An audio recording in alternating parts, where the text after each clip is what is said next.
everybody watching today. Another great episode of Tommy Maroon Sports Show is coming your way with a lot of great excitement. Basketball, of course, including high school tournament stuff, will be coming up right after this trivia question now. How many coaches have the Cavs had in the last 10 years? And the correct answer, you got it? You got your answer? Because the correct answer is 7 total head coaches within the last 10 years. So, of course, now that that's out of the way, let's dive right into some high school basketball because it's playoff time. And all the scores right there on your screen. Medina beat Highland 81-51. They'll be playing Barberton at Copley, I believe, tonight. And, of course, Barberton, they beat Twinsburg 73-57. And Twinsburg, too, so big road playoff victory. Magics are going to be playing Medina, of course. And the winner of that game will be playing Walsh-Hoban because, as you see right there, Walsh took down Wadsworth 45-29. That's a part of the Copley district. And, of course, the Shaker Heights-Stowe game where Shaker Heights won it 51-48. The Red Raiders will be playing at Harding at Twinsburg, entry Twinsburg district. And they will be playing Harding, of course, who took down Hudson 44-40. So as you can tell right there, Twinsburg district. And then meanwhile, time we look at the Canton one. As Copley beat Northwest 78-59. They'll be playing Louisville at Canton. Then Revere beats Aurora 83-69. Of course, Revere will now be playing Streetsboro at Stowe High School. And North Royalton against Brecksville in what was an exciting National Conference game. North Royalton, fittingly the National Conference champions, took down Brecksville 69-60. And they will be playing St. Edward at Lakewood High School District.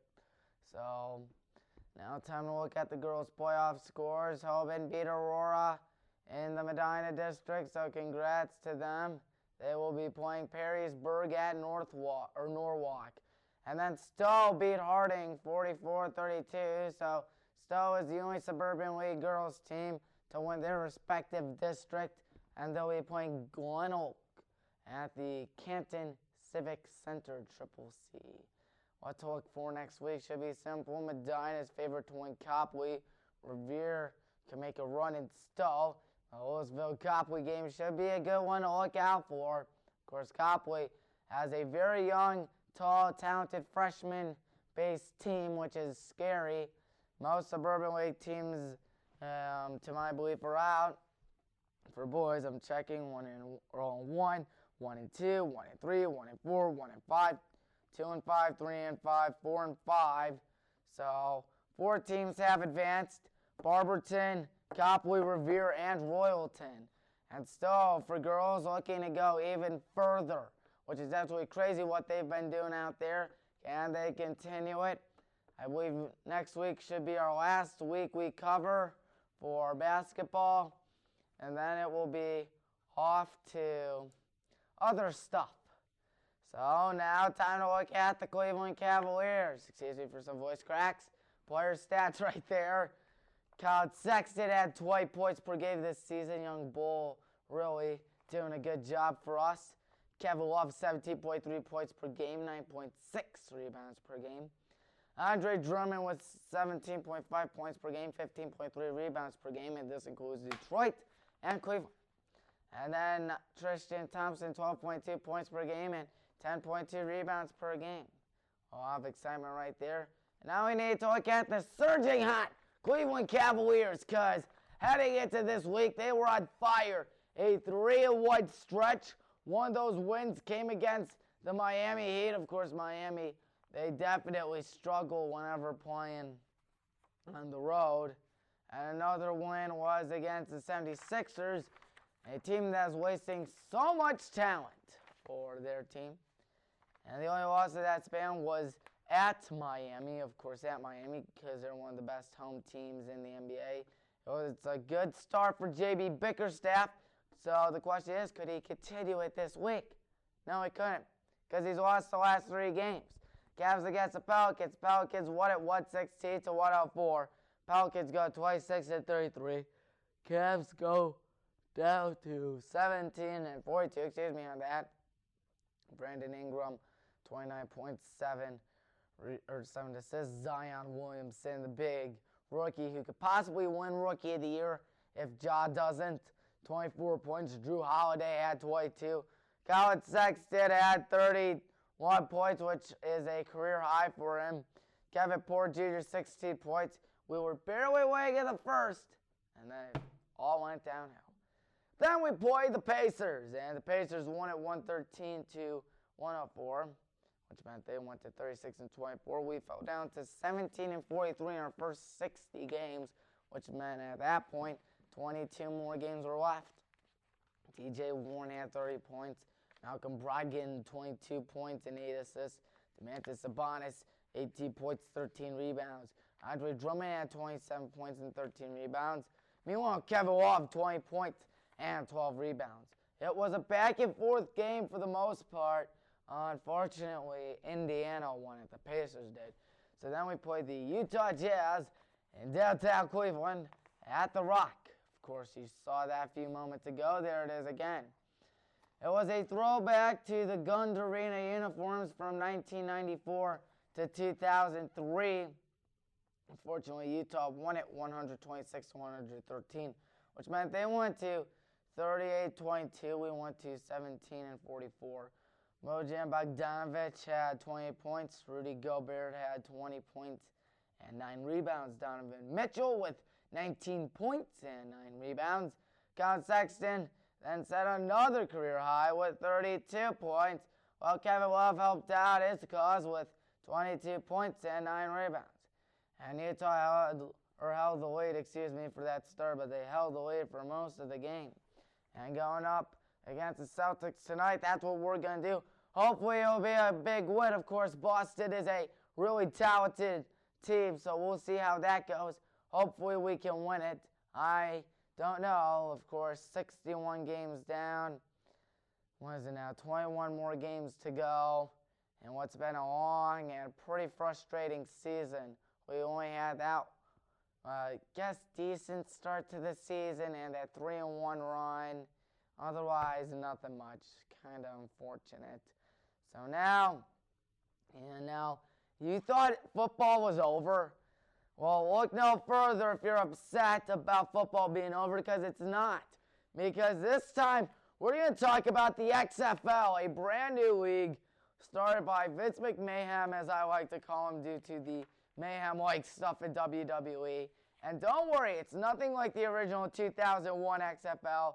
Don't worry, the players will not be slamming into each other. Absolutely horrible stuff, horrible publicity stunts, stuff going bad. Don't worry, this is a safer game, faster game, more exciting game, and I guess just a good alternate when the NFL season's over. I don't think they're going to try to overthrow the NFL like what the original XFL did. I feel like it could possibly be a development league. And where the AAF failed, the XFL is definitely succeeding in that. So, Week 4 happened. Of course, start off when the New York Guardians played the Los Angeles Wildcats at the Meadowlands, where the New York Guardians won 17-14. New York went to 2-2. LA 1-3. Luis Perez, quarterback for the Guardians, 18 for 26, 150 yards, and 1 touchdown. Darius Victor for the Guardians, 18 carries, 82 yards. Matt McCrane had 3 field goals. There's one of them right there. And by the way, you may be wondering how he had 3 field goals with 17 points. Well, it's simple. They went for 2, the Guardians. Because here's how the XFL does it. This is one of the very few rules from the original 2001 league that they have kept here in 2020. There's a 1-point conversion in which you try to get in the end zone from the 2, a 2-point conversion from the 5, and the extremely rare 3-point conversion from the 10-yard line. I'm surprised we haven't seen that many 3-point conversions so far this season. So anyways, Josh Johnson for the Wildcats. He went 25 for 40, 330 yards, 2 touchdowns, and 1 interception. Not bad, but unfortunately was not enough.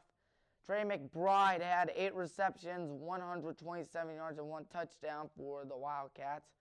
And Nick Novak, a former NFL quarterback now in the XFL, missed a field goal midway through the 4th quarter that would have tied up the game for Los Angeles.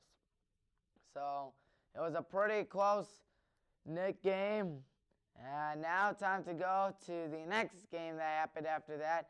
The St. Louis Battlehawks against the Seattle Dragons. And let me tell you something, St. Louis has the best fan base in all the XFL, probably because St. Louis has been without a professional football team for 4 years now, but now they have a team, and they've been getting big packed crowds, and the game at the Dome at America Center in St. Louis, Missouri was another big crowd, where the Battlehawks beat the Dragons 23-16. By the way, Seattle has the second best fan base in the XFL. They're also getting big crowds, but not as big as St. Louis. So St. Louis went to 3-1, and Seattle went to 1-3. Jordan Ta'amu, who looks like an XFL MVP candidate, 20 for 27, 264 yards, 1 touchdown, and 63 rushing yards. The man can do it all. He led the Battlehawks in rushing yards. DeMornay Pearsonell for the Battlehawks, 5 receptions, 71 yards, and 1 touchdown. Seattle went through 3 different quarterbacks that game, and B.J. Daniels for Seattle, 7 carries, 84 yards.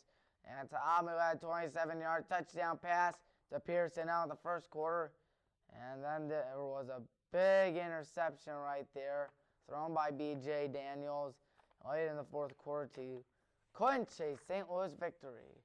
So now time to go to the Dallas Renegades against the Houston Roughnecks. It's a brand new XFL rivalry called the Texas Throwdown at Globe Life Park in Arlington, where the Texas Rangers used to play until the end of last year.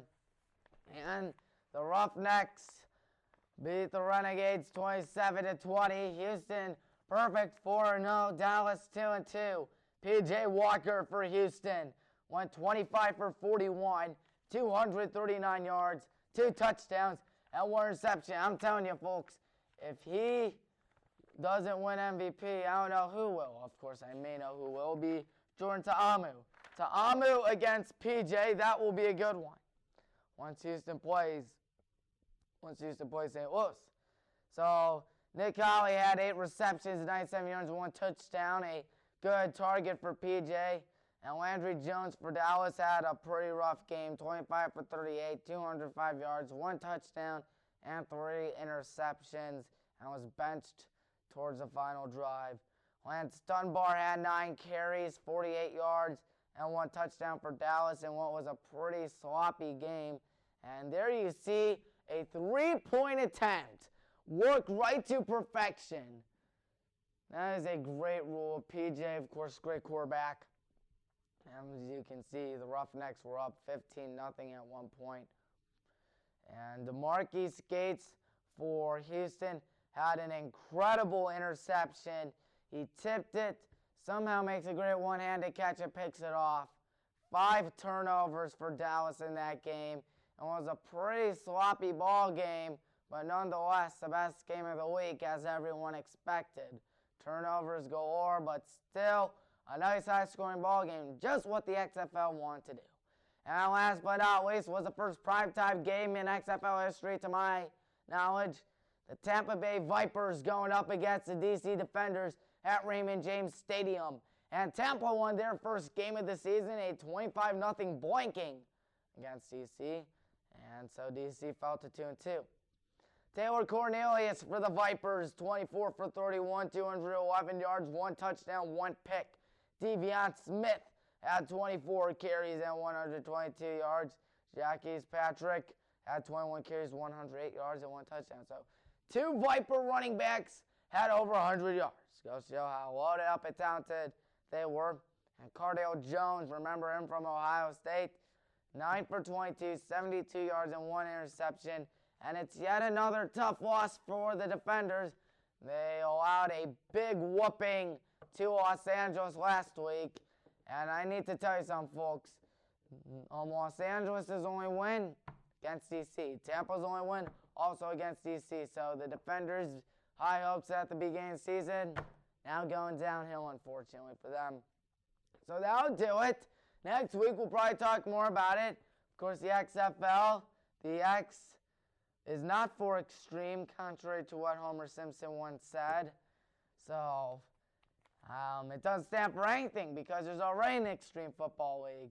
So anyways, we're going to get to my trivia question. It has to deal with the original XFL and who won the original XFL championship game in 2001. Got your answer? We'll catch you next week.